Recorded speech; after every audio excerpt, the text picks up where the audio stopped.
And for those of you that are only interested in tools, like how do I get more dopamine?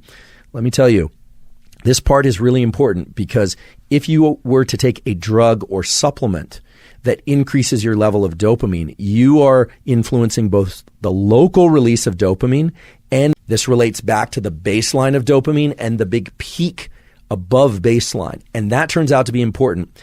Many drugs, and indeed many supplements that increase dopamine, will actually make it harder for you to sustain dopamine release over long periods of time and to achieve those peaks that most of us are craving when we are in pursuit of things.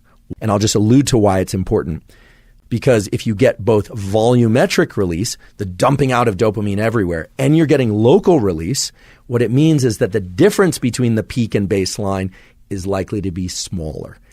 And this is very important, how satisfying or exciting or pleasureful a given experience is doesn't just depend on the height of that peak. It depends on the height of that peak relative to the baseline. So if you increase the baseline and you increase the peak, you're not going to achieve more and more pleasure from things. I'll talk about how to leverage this information in a little bit, but just increasing your dopamine, yes, it will make you excited for all things.